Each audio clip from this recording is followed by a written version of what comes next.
So in this video, we're going to discuss how to steam milk in a less traditional manner. So this way is basically a cheat code, a way to do it hands-free so you don't have to fiddle with adjusting the depth or the angle so much. Okay, so let's go ahead and pull a shot and then we'll go ahead and demonstrate how to do that for us. Alright, so we're going to go ahead and pull a double shot of espresso. We've already got our cold whole milk here in the pitcher. It's important to use cold milk, and whole milk, of course, is also easier because of the high fat content.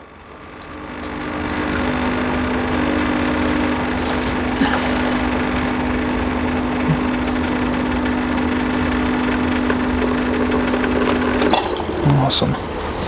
All right. Got our nice beautiful double shot of espresso there. Working with about a 1 to 2 ratio of 18 grams in, 36 grams out of espresso here. That gives us a nice beautiful shot to work with. Alright, so let's go ahead and get into steaming that. So typically you would hold the pitcher the whole time, but this way we're actually going to utilize the drip tray and just let physics do all the work for us. So step one is to purge out our wand.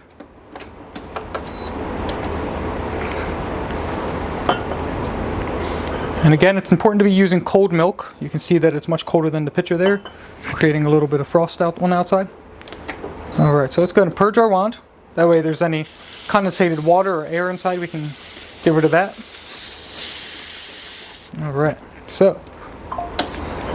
what we're going to do is still insert our wand, but then instead we're going to place the pitcher onto the drip tray here. We're going to put the tip of our wand just below the surface there and at an angle. That way it can still get a vortex. Alright, so let's go ahead and try it. We'll turn on our steam. Right now you can hear that sound. It's incorporating air, that chirping and kissing and paper tearing sounds. And then as the milk volume increases, the level will rise and it'll no longer add air. So basically it'll control the milk stretching on its own.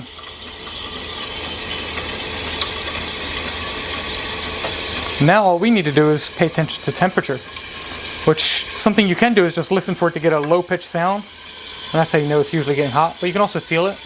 Once it's too hot to touch for a couple seconds, it's about right. And there it is. And just like that, with a little fuss, little muss, we've got perfectly steamed, textured milk. Looks like wet paint or melted vanilla ice cream. You know, no big bubbles. Now here's an important step to make sure that you purge out that wand and give it a wipe. We don't want any milk drying on there and baking. Some of the milk actually gets sucked into the wand. Alright, so we've got our shot of espresso. Give that a little swirl to break up the crema. We'll do the same with our milk to incorporate those bubbles because it's separating. You know, time is the enemy with milk. All right, let's go ahead and try to pour it. We'll start by laying our canvas, just incorporating some of that milk. And